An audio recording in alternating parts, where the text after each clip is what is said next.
welcome back to Halliday's podcast and the second thrilling installment in our Flying Scotsman series, where we track down the Scottish diaspora and uncover their epic stories from across the globe. Imagine the roar of a Highland gale tearing through snow-crusted pines, the crunch of frozen single-track under-fat tires, and 24 hours of pure soul-testing darkness. That's the Strathpuffer, the world's only winter 24-hour mountain bike race held in the raw heart of the Scottish Highlands. And who has just emerged from that frozen crucible as a finisher? Our guest today, fellow Scot Angus Edwardson, a true legend of grit and determination. We three expat Scots first crossed paths in the misty hills of Mont D'Or near Lyon in France. Myself, Angus, and the razor-sharp Jean-Louis Lafayette. Far from home, we bonded over trails and tales and that stubborn Caledonian fire. I was absolutely buzzing to finally get these two on the pod together, and we'll hear from both sides of the race world: participation, organisation, and timing. We kicked off the Flying Scotsman Series last year with a deep dive into Jean-Louis' story and his evolution into race timing and Bluetooth tech wizardry. Today, another Scottish entrepreneur, Angus, takes us into the wild possibilities of AI for performance enhancement. We'll be unpacking Angus's Strathpuffer conquest, what drove him to tackle 17 hours of sub-zero night, punchy climbs, ice, sleet, slush, and sheer attrition, and how he built his own AI coach to prepare for this madness. However, this episode isn't just about one brutal race. With the 2026 FIFA World Cup looming as the first truly AI-powered World Cup, we're diving headfirst into the revolution, how AI is reshaping sports training, performance, and the very game itself. But before we get started, a huge thanks to our sponsors for today's episode, Scalp Bros in Edinburgh. They are pioneers in scalp micropigmentation, the game-changing head tattoo that restores natural-looking hairlines for men battling thinning hair, baldness, alopecia, or transplant scars. It's more than treatment. It's a movement, boosting confidence for Scottish lads and beyond, one precise pigment dot at a time. These guys are making bold more bold. So cheers, lads. Right then, Angus and Jean-Louis, let's fire this up. Strap in, folks. From frozen Highland laps to the dawn of AI in global sport. This one's going to be fun. Let's deal with the valley. The hills kept the same. But don't you know you got wild blood running through your veins. Angus, welcome to the studio. Hello. Thanks for having me. It's been a long time. We've tried to sit down for this episode. Yeah, long time. What was it? Long time listener, first time caller. There we go. Jean-Louis. Very good. But it's good that we get him on after he's done this mega race, isn't it? So we can talk about that. It is, and let's get straight into it. So where did you get this idea? When did you first hear from it? Like, take us right back to the beginning.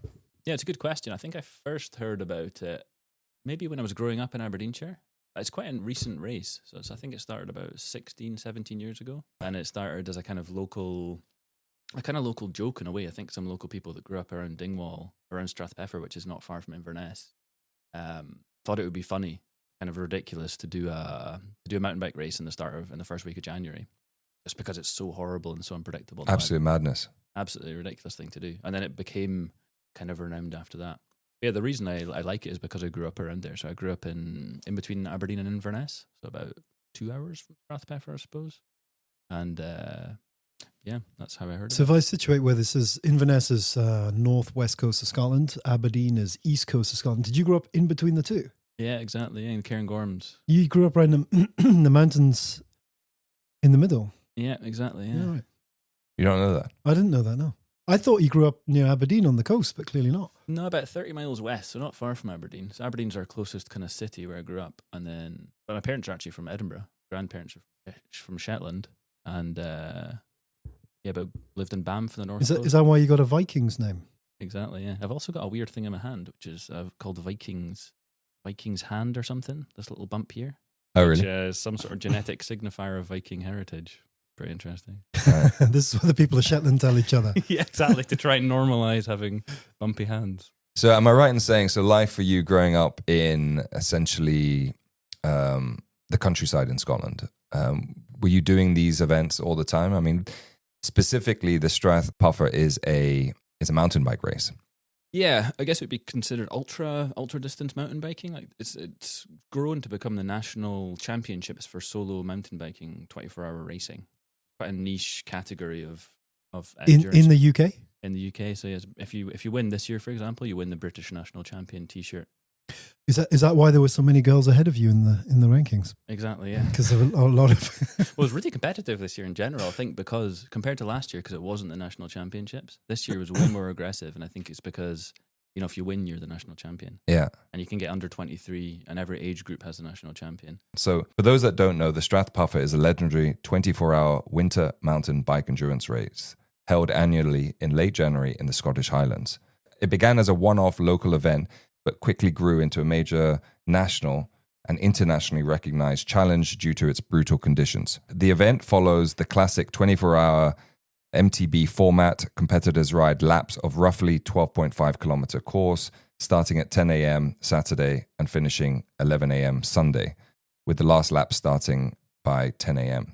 Riders can enter solo, in pairs, teams of 4, or school teams of 8. It has a unique Le Mans-style start and is known as one of the toughest 24-hour MTB races in the world. Pretty significant. So let me just get this straight. So you basically, everyone turns up with a mountain bike. The idea is that you're going to do this course as many times as you can in 24 hours. However, I guess it's like a backyard race, is it? So you start your lap. Let's say we're on lap 1. So you start your lap. It's 12.5K.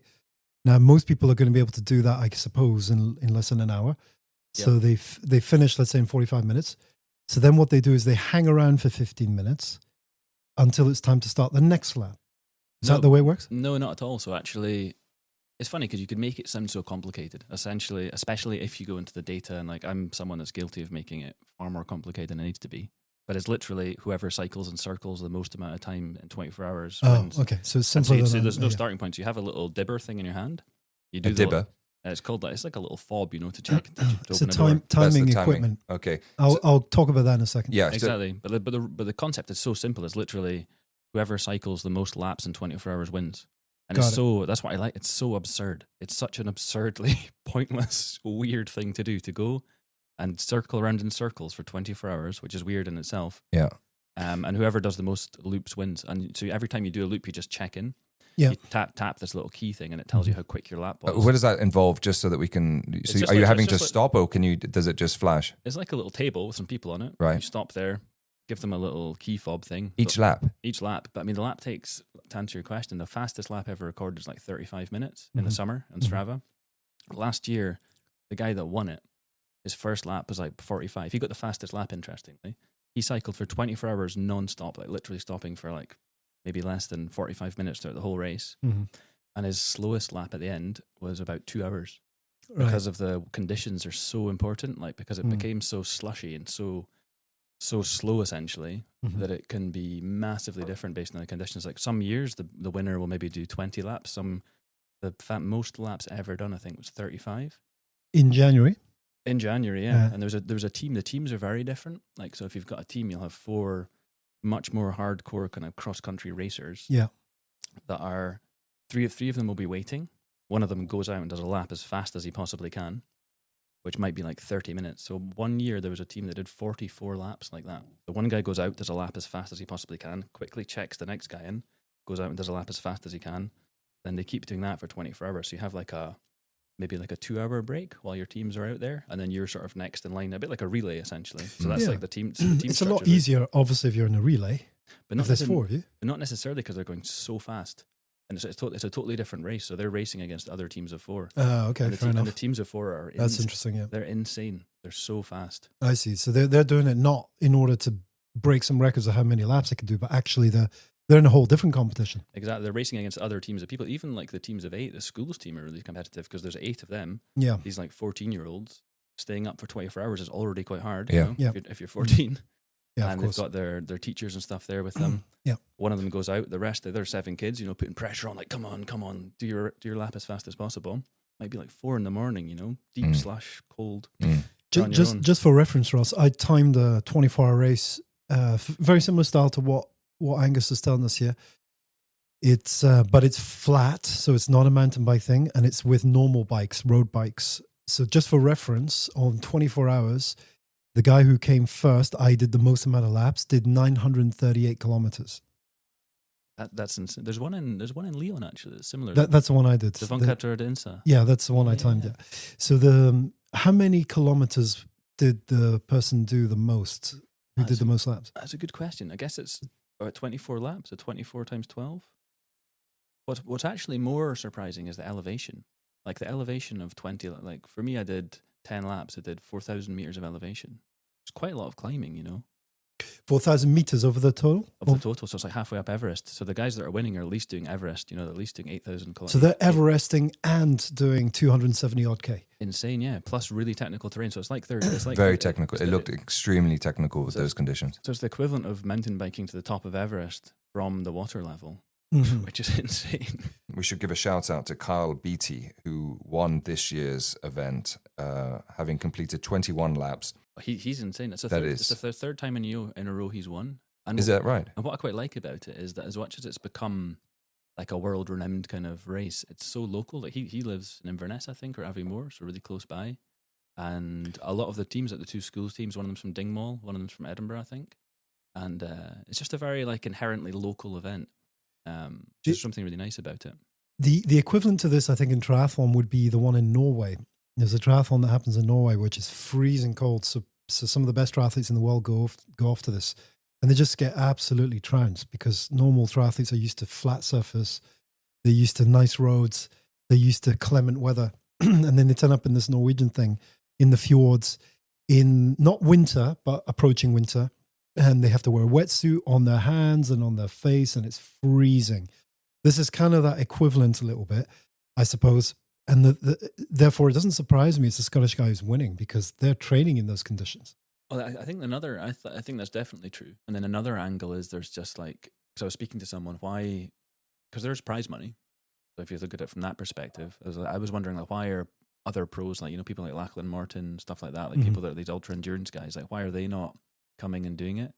And I was asking someone about that, and they were like, well, first of all, like it's just gonna kill them. Yeah, 24-hour race is not what they do. It's going to exhaust them for like at least a month of recovery. And second of all, there's not like much incentive for them professionally to do it. So I was wondering, why is there not more like... Because it's niche, isn't it? Yeah. It remains niche.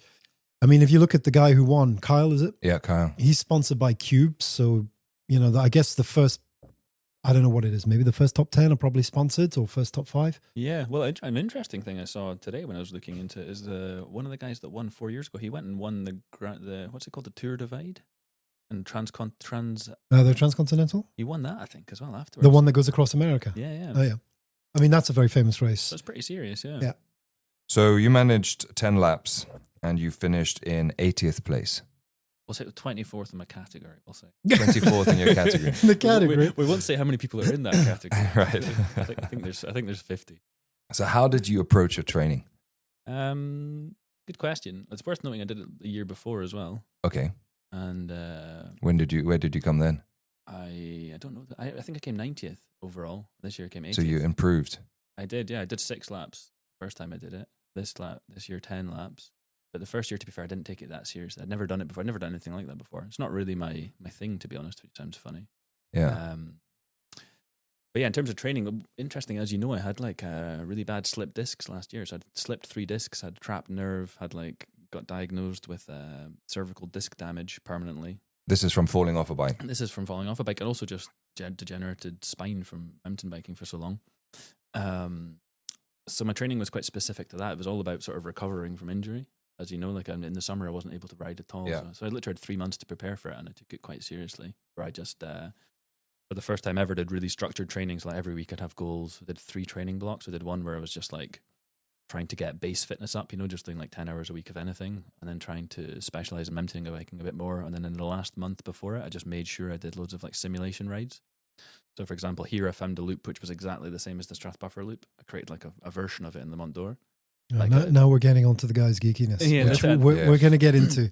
Well, But we've it's got a interesting. proper It is geek really with us interesting. today. But I think, Yeah. but I think in that's the biggest thing I learned when I was analysing all of this is that the two indicators for success for the Strathpuffer, for people's success, is have you done this kind of thing before? Sure. Because there's so much specific stuff like nutrition. You could talk about nutrition for an hour, but how do you eat for 24 hours? And there was one guy I spoke to like 4 a.m, the guy that came second last year, and he was like, "It's not a bike race, Angus. It's No. an eating competition." Yeah. Because you have to eat like at least 10,000 calories of sugar in order to have the energy, and who can do that without having mad stomach cramps? Or Well, just that feeling was sick? it. When I did my did my solo marathon, I completely screwed up on the refueling. I don't know how you do. I had it this year. I had really bad stomach cramps. Not like disabling me, but like it was pretty rough. And it seems I think it's about 30 to 40% of people, even really experienced people, will have some sort of gastric issue, some sort of digestion problem or something. Okay, so you've got the eating, you've got then the staying awake, so you're not sleeping. Exactly, yeah. And How then did you train for that? And then also the transitions and the logistics, because you're doing these laps, so you don't bring everything with you. And then so say, for example, when it becomes night, you've got to do a quick transition to night setup. So you want to put lights on your bike. Maybe you want to change your base layer because it's maybe a bit wet.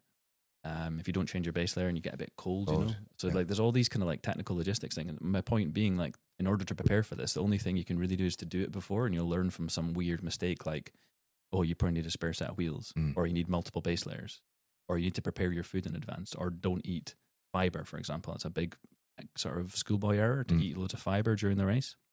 So it'll just really hard to digest, and it'll just it'll kill your entire race. So the only way to really prepare for it is either doing them lots of times in advance, or my conclusion was to do as close as you can to a simulation. So when I did it here, I did a 10-hour simulation. So I just set my watch to 10 hours.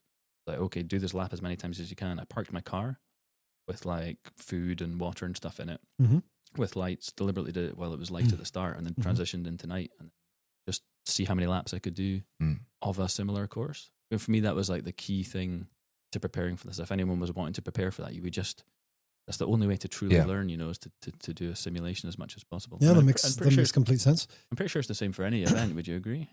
I mean, this sounds to me like you've gone in deep into the preparation on this, because if you've gone and find a course, which is very similar to the one you're going to do in the race. So you've actually sat there and figured this out on GPS somehow. I guess you knew did you end up doing, so I guess you ended up doing something similar in terms of altitude gain or something like that. So you would have had to find a course somewhere that was something similar to what you were going to do, right? Yeah, I'm an absolute geek. I created an algorithm that converted distance and elevation. Gus is going to be a bit shy about how much of a geek he is, but we're gonna unleash the geek on this podcast, because it's of general interest to people who want to know how to do this. I promise you, there's plenty of people out there who want to be able to do what you do. And last time Gus explained to me, this is a slight tangent, but Gus explained to me some sort of AI thing he'd done. I was like, bloody hell. Yeah. I'd love to be able to do that kind of stuff. Yeah, I guess like related to that. So I did create a specific application on my phone for myself. It's worth noting I work in software. So like software is kind of my background professionally. I'm very interested in AI, and also very interested in sports data and technical training stuff. That's kind of what I enjoy doing. So naturally, I made an AI app that helped me train for this. So every time I did a ride leading up to it, the app would tell me the equivalent Strathpuffer laps of that ride. Bloody hell. Are you listening to this, Yeah, Ross? I'm listening. It's unbelievable. And you could even have like weekly goals. Like I'd have like a weekly goal, like I want to do at least 10 Strathpuffer laps. And the AI coach that I trained, an AI coach, gave it loads of context. Like I gave it the last 10 years of Strathpuffer benchmark results. I got power data of people that have done it.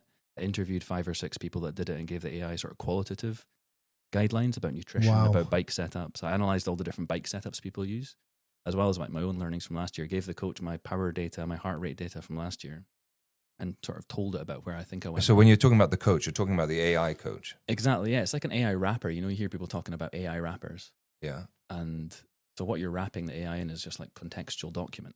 Right. Just content. So like you're not talking to like a generic ChatGPT. You're talking to ChatGPT that also has access to 10 years of Strathpuffer racing history. And your personal information. Exactly. And it's integrated to my Strava. So it knows all of the rides I've done over the last 3 months. And it also knows my training plans for the next 3 months because it's connected. So it knows that next week I'm planning on to do like a VO2 max interval section. Or I'm planning to do like a 4-hour simulation ride. And the coach specifically said to me one day, it was like, Angus, like you talked about you had slip discs and back issues.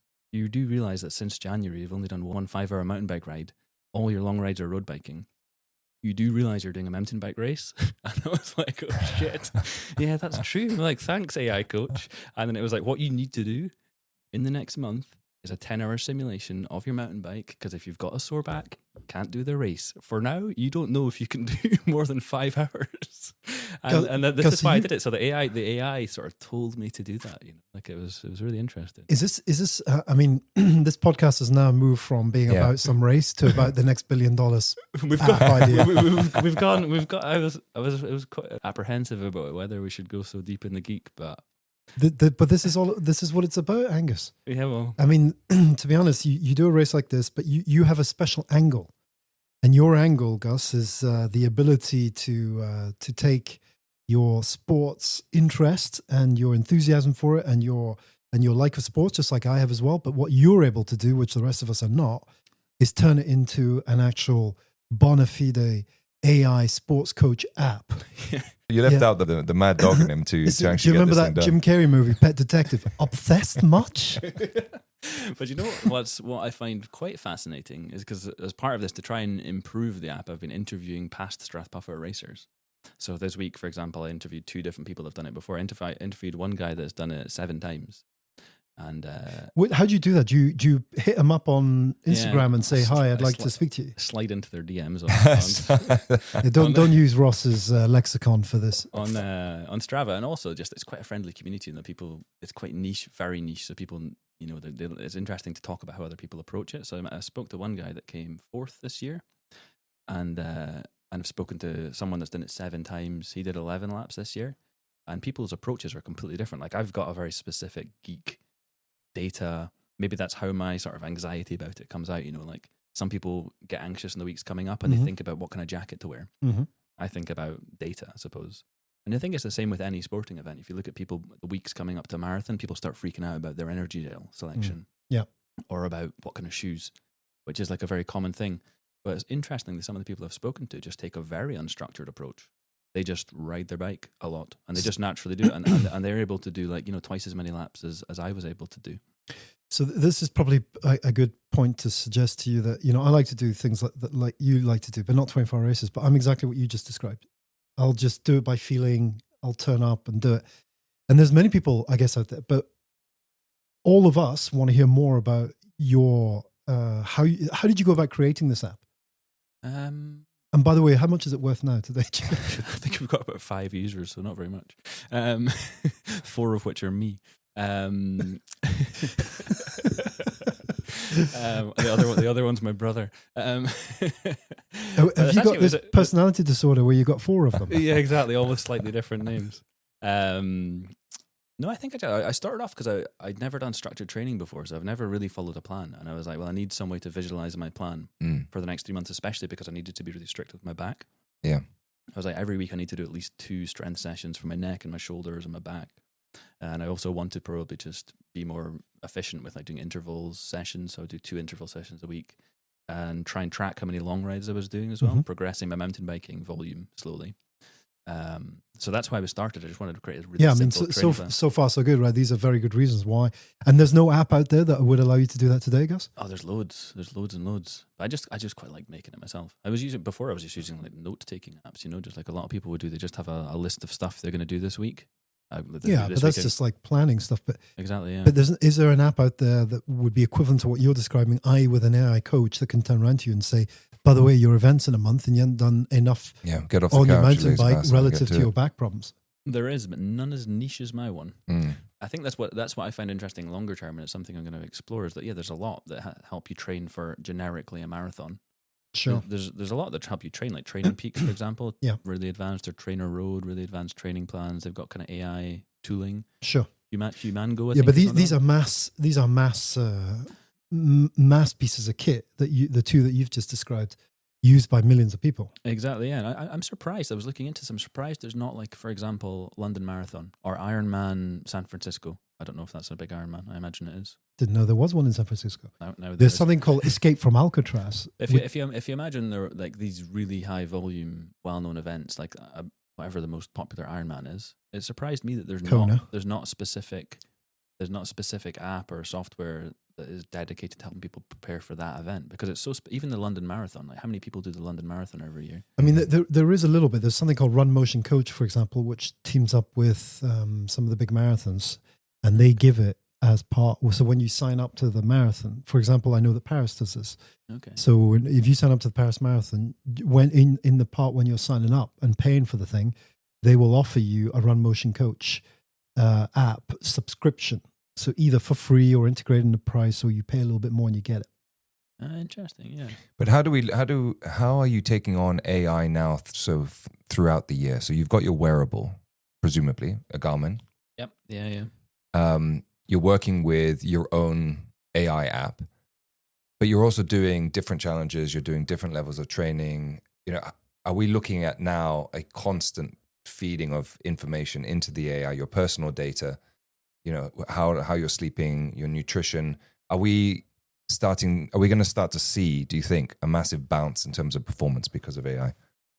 I think for there's a huge investment in that space. Not from me specifically, but like I definitely see the value for me personally. Like this AI coach was amazing. Like that example of it telling me to go mountain biking for 10 hours, like it literally saved me. Like I wouldn't have.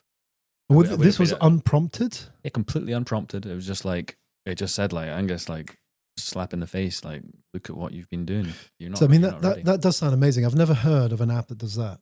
No, and it's just because it knew what I'd been doing, and it knew what I was doing, and it's because I think it's partly because it knew the event so well. Like there's so much data about the event, and it just understood that. But I'm sure there'll be loads. I mean, there's so many companies working on that at the moment. I saw one the other day. This is called Terra API or something like that, and it's a company that essentially specializes in centralizing health data. They call themselves like the agnostic health data source or something, and they connect with like constant glucogen monitors, and they connect with like Garmin and Strava, and essentially, and they sell that for like it's like $2,000 a month or something. Super expensive piece of software. What Gus is suggesting now, for example, the company I work with, we would take an app like this because we do some of the biggest marathons in the world. So we could take an app like what he's got, and we could feed it to people 6 months ahead of the race when they're registering for the race. Because to me, it sounds like your app, Gus, is event specific.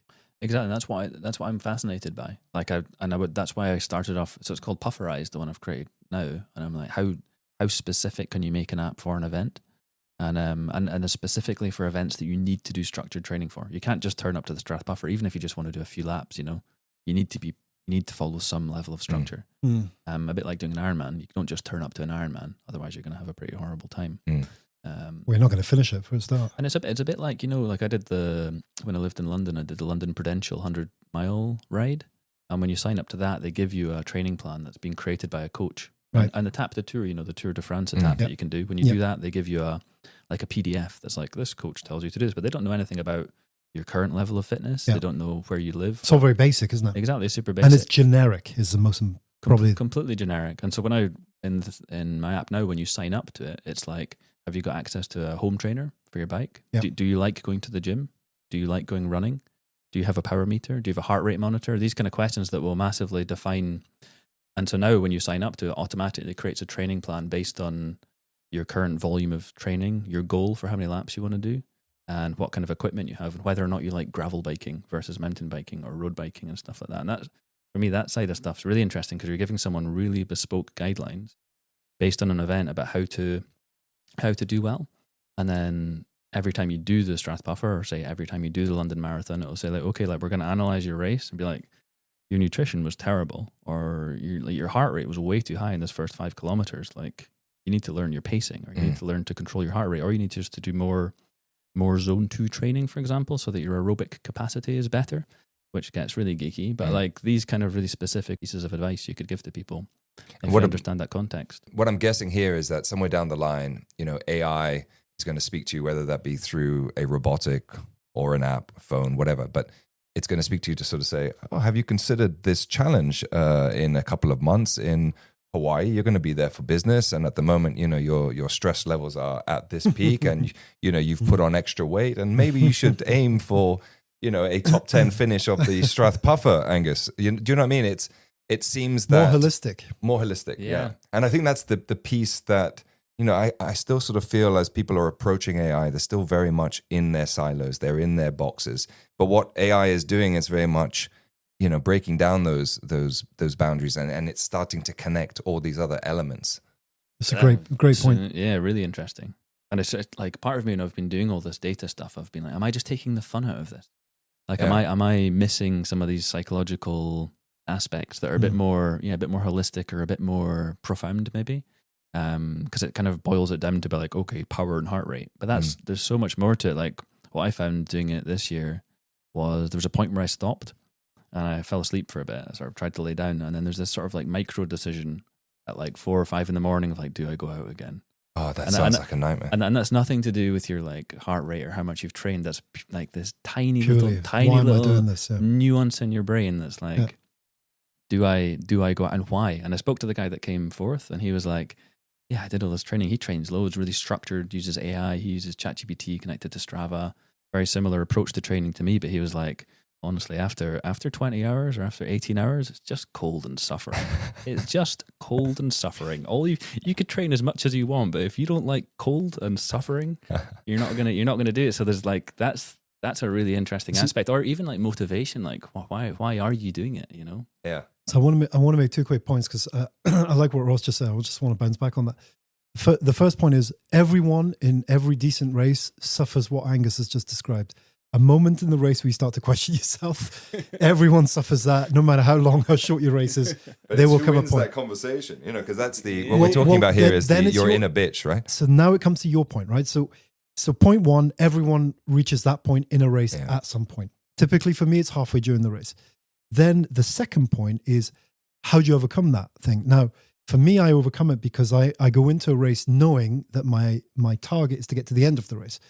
But if you peel that back a little bit, Ross, is what you were saying, and maybe Gus should look into this for his app thing, is what drives you to think that the whole purpose of what you're doing is to get to the finish line?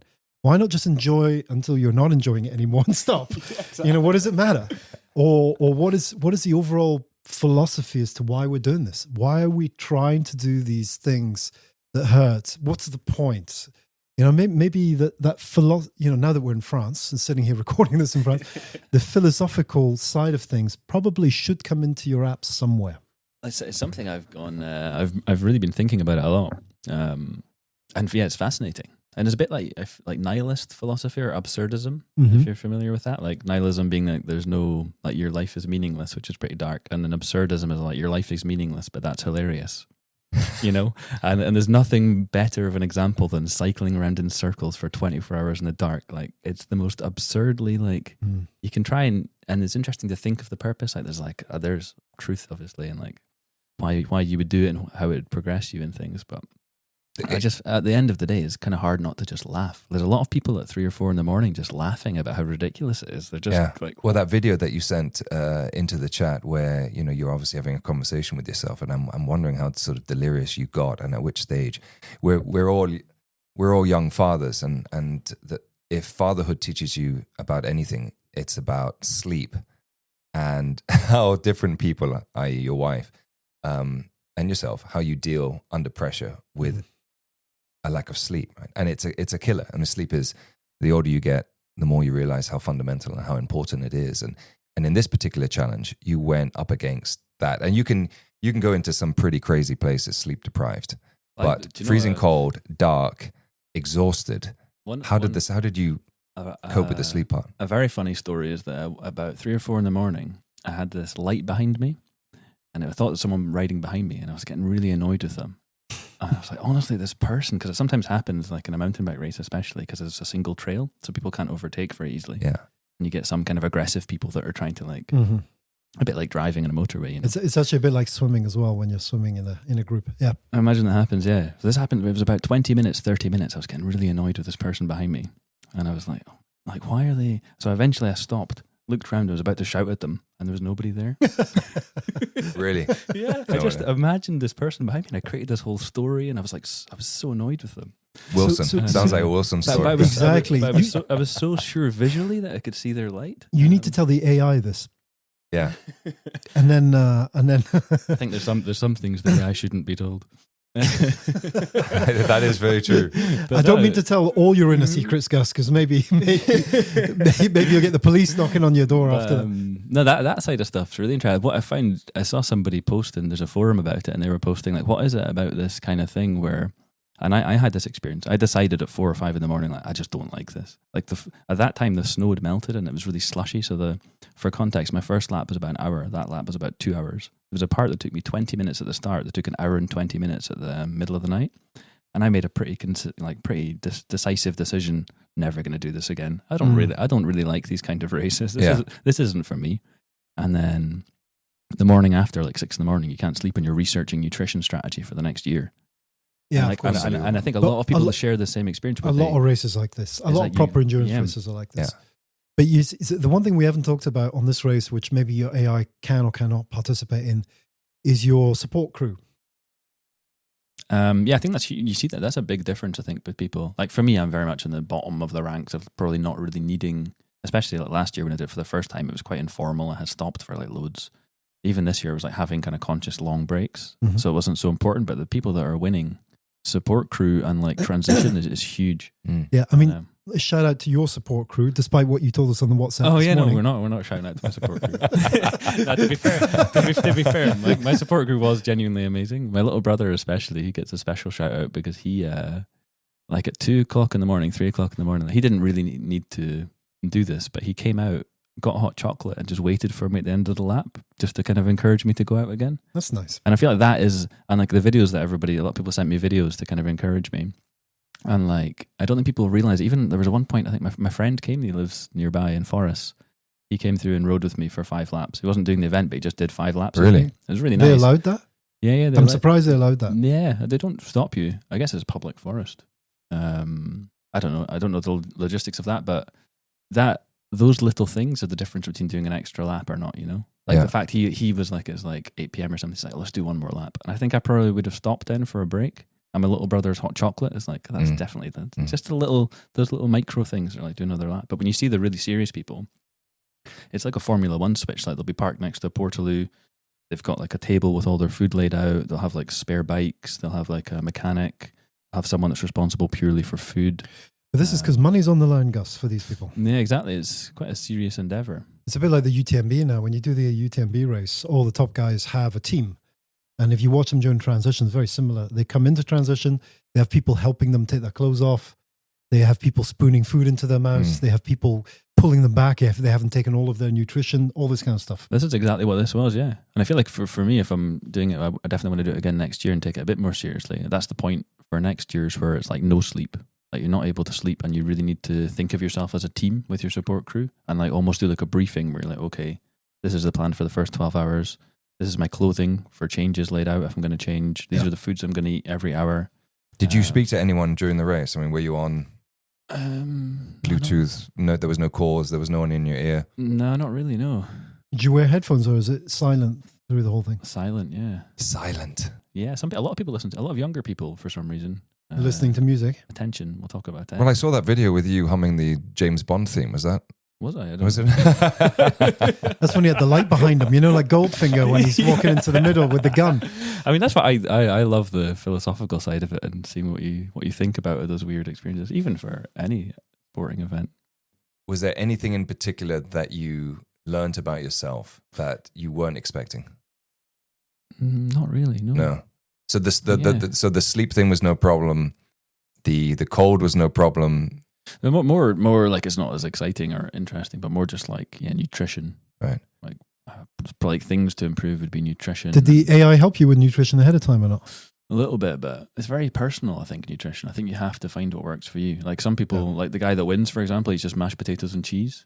It's apparently how they're sourcing a lot of professional athletes now. They look at your sugar. Have you heard about this? Like they look at how much sugar you can process per hour. Oh, and yeah. So like when they're interesting. when they're sourcing like cyclists, professional cycling teams, they'll be like, one of the metrics they look at is, okay, this guy can process 100 grams of sugar per hour.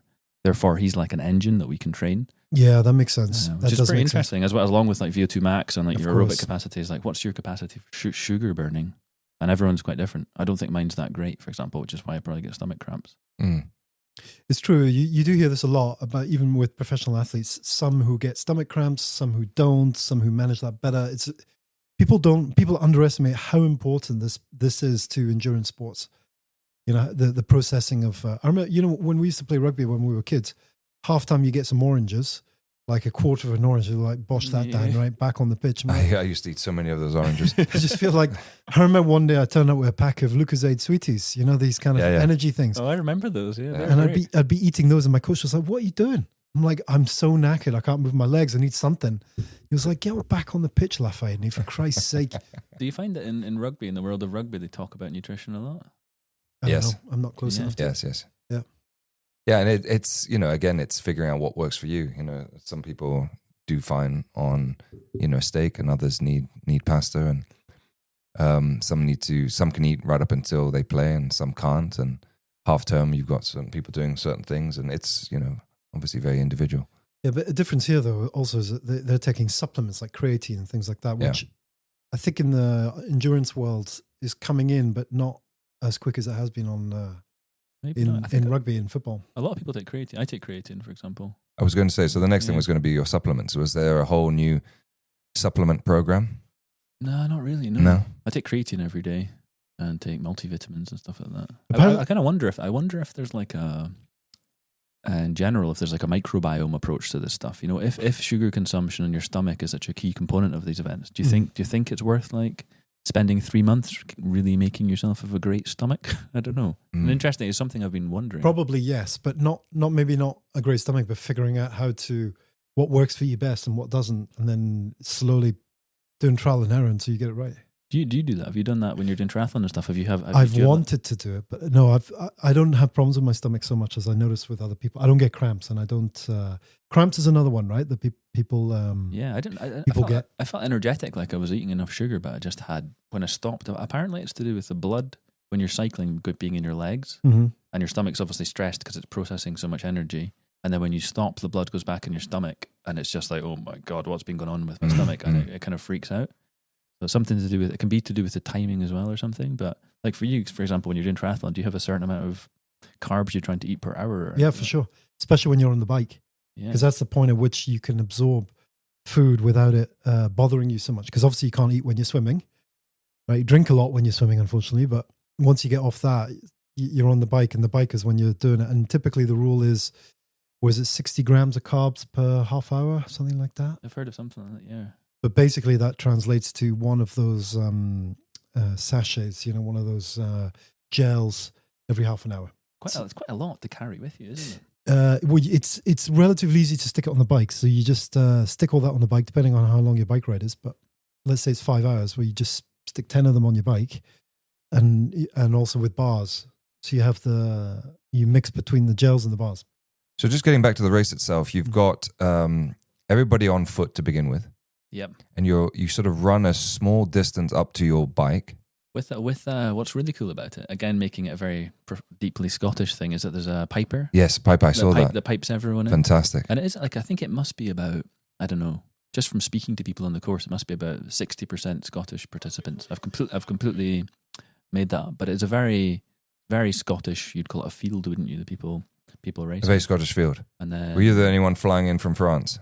No, I didn't hear. I deliberately wore my French cycling jumper to see if anyone would sort of connect with me over it about the French connection. But no, very, very Scottish and a lot of English, a lot of Northern English people from England. But like, I didn't really hear any international accents. Okay, so you run up to your bike.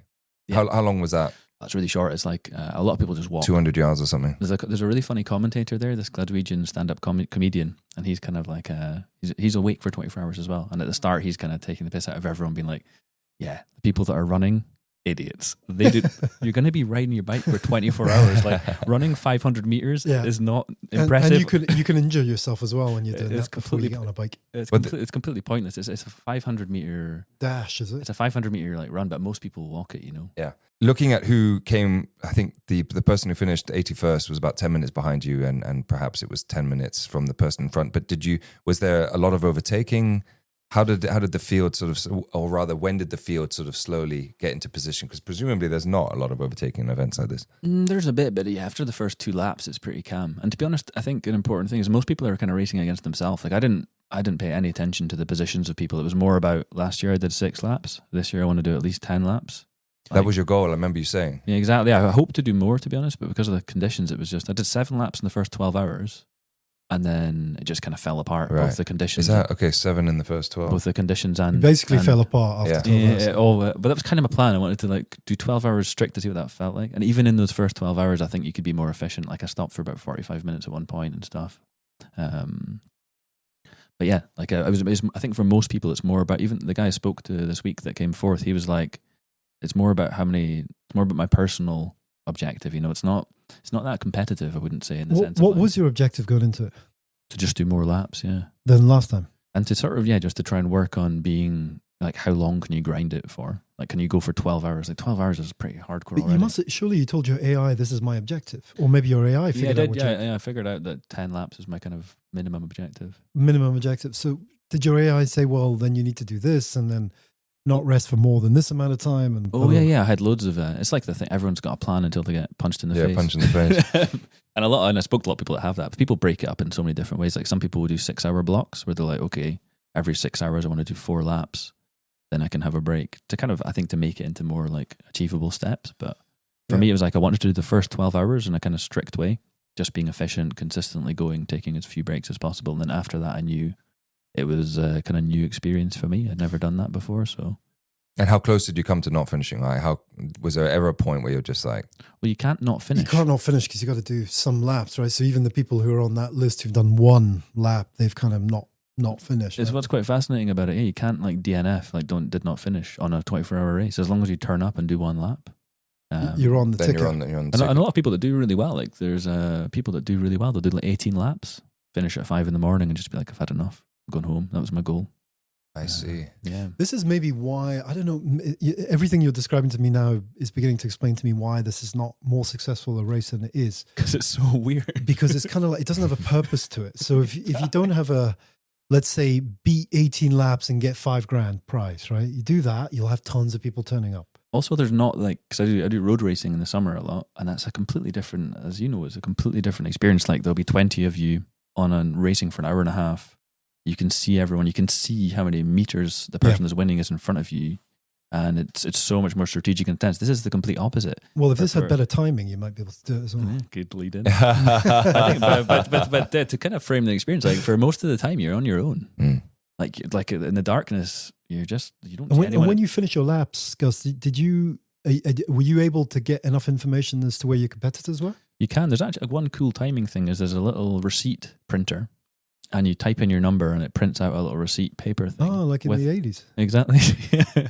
But it's actually quite cool. And there's like a live result thing, but yeah, like you don't So once you've printed your paper and killed about 3 trees, what despite the fact you're in the middle of a forest, what is what does that piece of paper tell you? It tells you your lap split times, but that's another slightly... If it tells you your lap split time. Yeah, but then it also includes breaks as one major Yeah, flaw. but what about relative? I'm talking about relative to the competition. Oh, tell your position, yeah. Yeah, but does it give you the breakdown of everyone else's lap? No. No, So you really don't know much. Even the people that are winning, but that's pretty. yeah, It's a bit disappointing. Not really. Well, it You've is got because 650 people doing it. Why do you want everyone else's split? times? there's a screen where you can see like the live feed of it. It'll tell you like lap times and stuff like that. all right. So looking at the 2 sets of results, though, obviously there is the fastest lap. That's a huge one. Didn't do as well on that one as you did. Oh, on the overall. my fastest lap is not very fast at all. No, not at all. So, but that's That's actually skillful experience of not burning yourself out. is that right? Because an interesting fact, if you're going to get really nerdy, is consistency. Yeah. And like your heart rate and power ratio throughout the whole race, called like aerobic decoupling. And Yeah.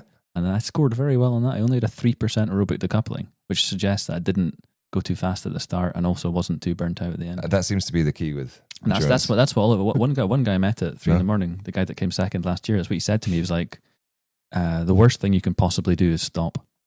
Like I'm out here, and he saw me trying to go up a hill a bit fast, trying to be cool, and he was like, made a little joke, and then he stopped, got off his bike, pushed his bike up the hill, and was like, I just go slow as shit, but hey, I'm out here all night. And he came second the year before.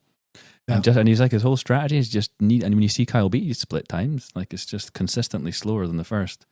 And obviously they're machines, like they're powerful cyclists, that they're really strong legs and crazy aerobic capacity, but they're also just out there non-stop. Because if you looked at Carl Beattie's aerobic decoupling, as you say, it's going to be worse than yours, isn't it? I don't know, yeah, maybe. But I guess that's another point of just suffering. He suffers through it, allows him to win. So if your AI would be able to, because I've always tried to figure this one out, which I haven't been able to do, I don't think anyone else has been able to do so far, is create a suffer score. Yeah, in a way, maybe that aerobic decoupling is the opposite. You should be struggling at the end, otherwise you've not tried hard enough. This is what I'm trying to get to. I think Yeah. your aerobic decoupling score is a bit of a misleading factor. Yeah, it's a very good point. If you're doing a marathon, you're trying to win a marathon, you'd want to be empty. You want to be empty. utterly dead by the end, Yeah, but not because he's basically dead by the end of 7 laps, from what I can gather from what you've said. Yeah. You did 7 laps in 12 hours, right? And then 3 afterwards in Yeah. the next 12 hours. Yeah.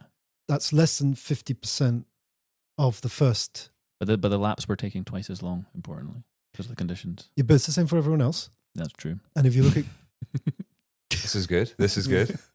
so my point here is that when you look at you're sort of congratulating yourself on your aerobic decoupling score of 3%. Yeah. Or my coach was as well, but maybe he's wrong. Your AI coach, Yeah. Yep. the one in the cloud, right? Yep. Yeah. Let's call him Peter.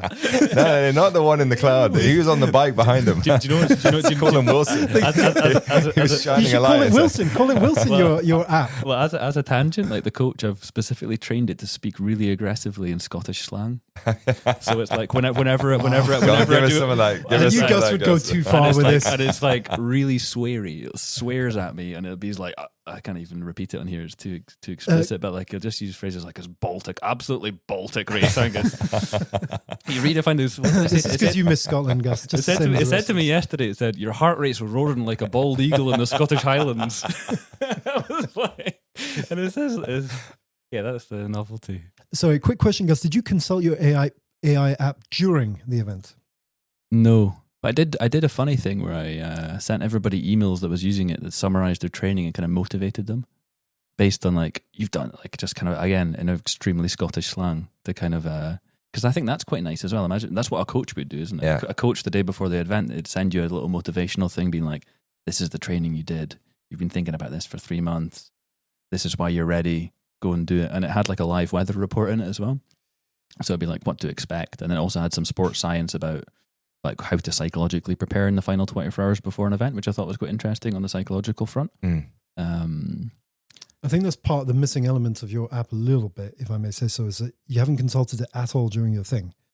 Now, if you had a coach there, an actual coach, like a real physical person I'm talking about, They'd be there, yeah. they'd be there and you would be communicating with that coach during the event. Yeah, it's true. Very true. You could theoretically, if you were freaking out. I did make that joke in one of the emails. I was like, if you're freaking out at 3 a.m, having a sort of existential crisis, you know where I am. But I was too busy having stomach cramps. This is one of your philosophical absurdist jokes again. Yeah, exactly. But I think they've got to make it. I would make the case that they've got to make it. You've got to finish. It starts at 10 a.m. It finishes at 11 a.m. the next day. Yeah. Right. So there's got to be a sort of, you've got to do at least, let's say, 5 laps, and you can't leave the course. Like you can get off your bike and go to sleep. There's a really cool race which is similar. Have you heard about the backyard marathon? So there's one that's like in the US, and it's like you have to. It's like a 5K loop. You're talking about Barclay, probably. It's not Barclay. It's a different one, and because it's got more rigid rules. It's like it's a 5K loop, and you have to do it in a certain time limit, and it starts every hour. So every hour, a bit like what you were suggesting, it worked. Like they ring a bell, you got to go and do the lap, and if you don't finish within like say 45 minutes, you're out. You're out. Yeah. And it rings every hour for 24 go. hours, and at the last it's like 2 people standing always, and it's so Yes, amazing to watch. What was that one? And they just kept going and they kept going, and it was these 2 for hours after. Oh, it's horrible.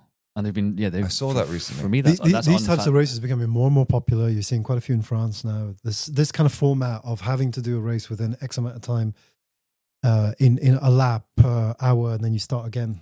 Is quite popular now. Because I think the Strathpuffer is quite arguably kind of an old school or like original way of doing these 24-hour things, but like these more modern ones are, because it creates more of an event, I suppose, as well. Like especially if you're spectating, you're like, okay, there's only 2 people left. Yeah.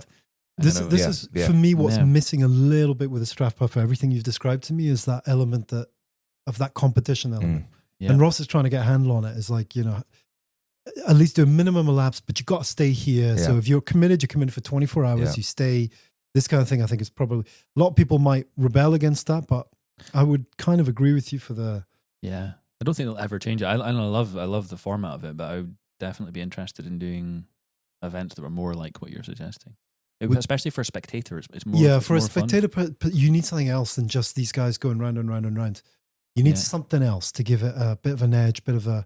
I mean, I time a race in the UK, or I did 2 years ago. Now it's someone else who does it.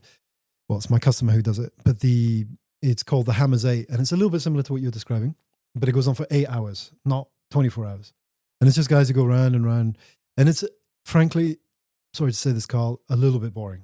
Yeah, It is lacking that sort of competitive element, which takes it down to the wire. There is a bit of that lacking. and exactly. They shouldn't. Even been able to tell who's winning. Like with the Strathpuffer, if you're spectating, you're just seeing, like after 2 hours, you're just seeing people go around. It's all split up, and you're like, I don't know who's in the lead or. That's. But he would have passed you. Yeah, but you don't know. He passed me about 5 times. Five He times, wouldn't. yeah. He wouldn't Yeah. know. He wouldn't know you what wouldn't lap he's on. He wouldn't know any of that. But it's also the kind of, I love that kind of chaotic side of it. And it's also something that's really cool is the fact that you, like I spoke to Beattie quite a lot during it because you're kind of able to speak to these kind of professional level, kind of like really inspirational characters. And because it's quite community based and local, you have these really nice interactions with everybody. It's all very equal. It's much more, I think it's probably best not to compare it to a normal bike race in a way. In that sense. But that's, I think, probably the organisers want to keep it a little bit that way. Exactly, yeah. They want to keep that essence of it being, a little bit rustic, a bit. We're all the same here. There's no hierarchy of professionals versus non-professionals. Well, speak to us, Jean-Louis, about the organisers. So for them, I don't know who they are. I don't know how many they would have been, but presumably you've got base camp or the starting position where you've got the team of organisers throughout the night. I mean, they're there for 24 hours as well. Of course. I've been on a few 24-hour races, yeah. So what's it like? What's the It general really, mood in the camp? My experience of these things, whether it's a 24-hour races or other, it all comes from really the charisma and the personality of the actual organizer, especially when the event is not that big. So once the event becomes like a Valencia 10K, which I did 2 weekends ago, which is a huge event with 20,000 people who sign up for the event, right? I met the organizer, but he is not the personality of the race. He does not create the ambience of the race. Other stuff does. In this instance, with the 10K, for example, they had a very famous DJ there. He was setting the tempo. Interesting. Then in the race that you're talking about, the one that we're talking about now, the Strathpuffer race, I imagine it's a little bit similar to some of the 24-hour races I've done. It kind of comes from the personality of the organizer of the race who dictates on quite a few important things. Definitely, yeah. And the commentator is a huge one. The Commentator's a huge one. Who they choose to come and do the commentating, that can be instrumental in how the race goes, whether they have one or not. And by the way, in the UK, it's not all that usual to have a commentator. So good that they had one there. It's not here in France. Every single race, no matter how small, systematically has a commentator. And often like an introduction from the mayor. Yes. Have you seen that a lot? But you know why that is? Is because for every single race here in France, you need the mayor's authority, basically. Ah. And you know how we're all supplicant to the mayors in France. So this not getting into politics here, but mayors are, walk around like, the most important things in their local community. And if you don't... It's a bit like Postman Pat's kind of world, isn't it? But this is in the days before mobile telephones and internet. When Postman Pat came along, you're like, yes. Because you lived in the middle of the Yorkshire Dales or somewhere like that. So the only communication with the outside world was Postman Pat. Whereas here, the mayor is like, certainly maybe believes they're the most important person there. So the mayor turns up, gives flowers and all that crap. Or people give flowers to the mayor. I think it's nice. It's not crap. Come on. It's all when good I for say the all that community. crap, I don't mean it's crap. I mean it's all that stuff. all that stuff. But there is an element of me because I'm organizing a race right now in my village in France, and we were talking about the mayor. The one down there, over there somewhere. Yeah. The one down in the south of France. All right. And Are you having the mayor come along? of course, we're having the mayor. We had to ask the mayor specifically for permission to reroute in the village. Does the mayor ask to come and do something, or do you invite them? Either the mayor asks or we invite. Okay. And the mayor, of course, will say yes because it's an opportunity for photos. And so he gets in the local newspaper. All right. So even if it's on a Sunday, the mayor will be there. I think it's a good thing in the sense that it makes these events part of the community as well. That's something really nice. So how difficult is it to put them on? Well, herein lies the rub, Gus, because if the mayor, for example, in this community where we are, no, not this one, the one where I live, the next one over, they don't like sports events. So try and getting a sports event organized. And have you noticed there are no sports events organized in Saint-Didier? Which is weird because it's such a perfect, like when you go up to the top of Mont D'Or, which is a hill near where we live, on a Sunday or a Saturday, anytime during the day. How many cyclists will you see? It's insane. Hundreds. Yeah. It's a lot, yeah. For trail running, cycling. I mean, Hikers. Yeah. I exaggerate a little bit. There are races, but there are no official timed races. So you have cyclosportives going on, or maybe there's one timed race or something like that, but it's actually leaving from a different village from ours. So it's a different mayor, right? So the point is, in Saint-Didier, which has got roughly about 8,000 people who live there, so it's quite a big place, we have a beautiful hill, which is right on the doorstep of Lyon. Lyon has tons of cyclists. Every single weekend when the weather's clement, you'll see hundreds of cyclists going up and down. Answer me this question. Why are there no races? I'm assuming you're going to blame the mayor. I don't need to because you've just said it. But I can tell you the mayor, not just the mayor, but the whole people around the mayor will have a big impact on whether there are races or not. Right. Well, I think that's our challenge this year, isn't it? I mean, we've got an organizer in the room. We've got part a supreme athlete in the room. Mainly, surely we can come up with an idea for the Mont D'Or for a Strathpuffer equivalent. I mean, you don't need to go back to Scotland every year to do this. Surely we can have the problem with that, Ross, is we're going to have to close some roads. This is where the issue challenge. If you do them off road, is it easier to do off road ones? Even if even if we did off roads, we'd still have to close some roads. There's no way we can do 10K or something like that without closing the road somewhere. Yeah. So, but here we'd have to ask the mayor. Could you ask like a farmer just to do like in their fields or something? Well, there's not. You can, but you need to find a farmer who's got enough fields. That's going to be quite tricky around here, or to be honest, anywhere in France. True. I mean, you're only talking about that section at the top. Even you've got to ask the mayor. Yeah. And you got to get approval from the federation bodies. So the mayor knows as soon as you go to them with this that this is a lot of work. Let's submit the paperwork on a 24-hour winter race in the Mont D'Or. You won't get French people turning up to the 24-hour winter. Sponsored by and funded by the Halliday podcast. At least sponsor. This is what. So, how was the reaction as you said about once you decided that you were doing this? How was the reaction? Because you're a Scotsman living in France with a French family. How was the reaction from your French community compared to the Scottish community when you said about? That's a good introduction. We skipped all the introduction of who I am. We did, yeah. I am a Scotsman with a French family living here. By that he means he's got a French wife. I've got a French wife and two French kids. Well, to be fair, like that, it sounds weird, but I didn't really realize that until a few months ago. I had this weird experience a few months ago where I was in my house and I heard my wife speaking to my children in French, and I kind of looked around and was like, I'm the foreigner. I'm a foreigner living in a French household, and I think because it gradually sort of came upon me. I lived for 10 years in London with my wife, and I guess was slowly exposed to French culture. It's an interesting experience, isn't it? It's weird, yeah. I've got when the girls speak to each other in French, which has only just happened recently. It's unbelievable. So their language together. Mm. And it'll only become, I guess, as they get older, it only becomes more clear that's the case. But well, if you stay in France, it will, for sure. Yeah. Yeah. I mean, I love it, just to be clear. Do your kids talk to each other in French? No, to be clear, yeah. Just to be clear. Kind of mixed, yeah. Well, my youngest is only 2 years old, so he doesn't right, okay. You've got to wait a wee bit. He speaks English a lot still. Like everyone in the creche now says yeah instead of we.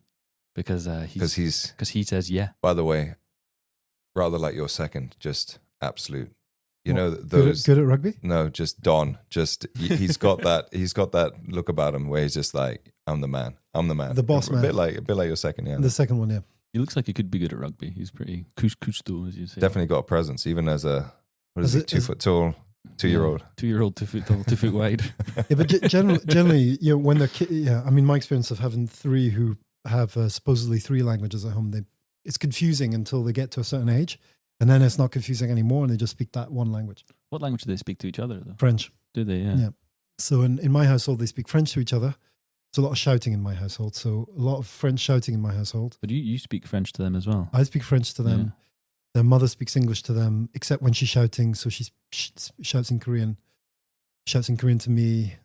So I know sweary words in Korean. I'm quite good. Can you reprogram yourself to reprogram yourself to think these Korean words are really nice compliments? That's kind of, that's nice. I need an AI app for that. Yeah, so one of the things that I find interesting about both of you, gentlemen, you've come from different backgrounds, but your love for endurance sport you've managed to sort of merge that with your backgrounds. So I'm curious, Angus, for yourself, can you tell our audience a little bit about your professional background, because it's not a million miles away from the AI that you were speaking about. Yeah, 100%. I think it's such a weird coincidence how similar me and Jean-Louis' backgrounds are as well, in the sense that we both like cycling and endurance sports, but also both founded and sold companies, and both have that Scottish-French connection, and happen to live in two very small little villages next to each other in a quite random part of France. My first job, we've started I sort of bootstrapped an application in the software and content management software space. When was this, Gus? This was about 15 years ago. Okay. And what happened to that? Spent 12 years bootstrapping it, so never got any funding or anything like that. Scaled to be By bootstrapping, can you tell us exactly what you mean by that? Bootstrapping means you don't get investment, you do it all from you just fund it yourself, essentially. So you essentially grow slowly. So it's just why it probably took 12 years. That's a good expression, isn't it? Bootstrapping. Bootstrapping.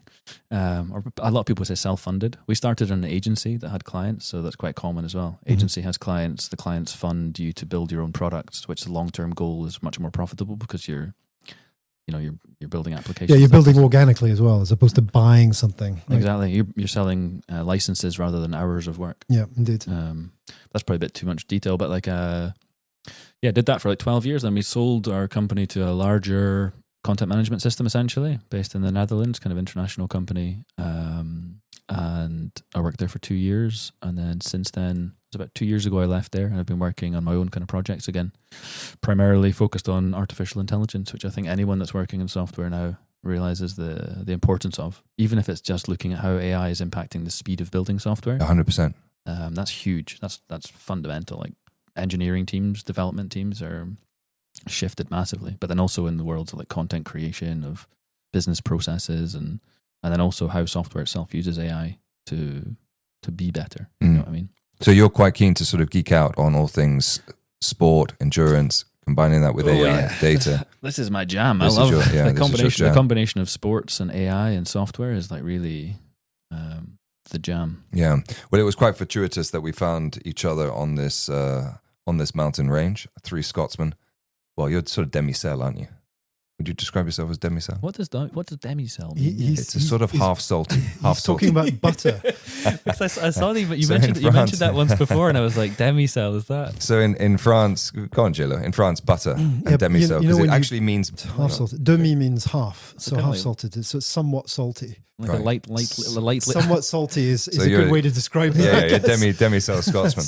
Does that mean you're lightly salted Frenchman or a lightly salted Scotsman? I think he's saying I'm not one or the other, because when you go to just slightly salted in France, when you go to the butter section of the supermarket, you have the choice between doux, which means basically unsalted, I think. Yeah, terrible. And you have Demi-Sel, which means somewhat salty, which is, I think he's describing my personality, I guess. Yeah. And then you've got Salé, which is salted butter. Pure salt. Which is amazing. The what's it called? Like there's the Mariner one with like big crystals of sea salt. Exactly. Yeah. Anyway, so we've obviously found each other on this mountain, and it's nice to not a figurative mountain. This is where we live. This is it. Indeed. Yeah. We all live on a mountain shared across a few different villages. Yeah. Here in the north of Lyon. That's it. And they both happen to be, absolute mad dogs for all things biking, running. And J-Lo took one step further and got into the organization side and the timing side. Yep. Very, very similar backstories, though. Yeah. Well, one of the things that we're trying to do with this, now that we finally got episode 2 of the series, so it's a Flying Scotsman series where we'd like to talk about, or talk to Scottish expats. And the antics and their stories and what they get up to. Key takeaways from today's episode for me: true Scottish resilience shines brightest when the going gets brutal, whether that's on frozen Highland trails or navigating life abroad. And with AI stepping into endurance sports, the future looks even more exciting, smarter training, fairer timing, but never replacing that pure human willpower. So shout out to all our expat Scots and listeners tuning in from wherever you are. If you've got a Flying Scotsman story, drop us a line. Before we sign off, one last massive thanks to our Edinburgh-based sponsors, Scalp Bros. If hair loss has knocked your confidence, they're the team that helps you take it back. So head over to Scalp Bros, use code HallidayPod for 20% off your consultation and mention the pod and they'll treat you very well. You're legends for supporting the show, so thank you very much. Oh, and good news on our end. We have hit our first milestone of 100 subscribers on our YouTube channel. We really appreciate all the support, and it's very, very crucial. So please, if you are just finding this podcast, please go over and hit that subscribe button. Angus, thank you very much for coming along. Great to have you on the pod. Thanks, guys. Thank you. Cheers. Bye for now.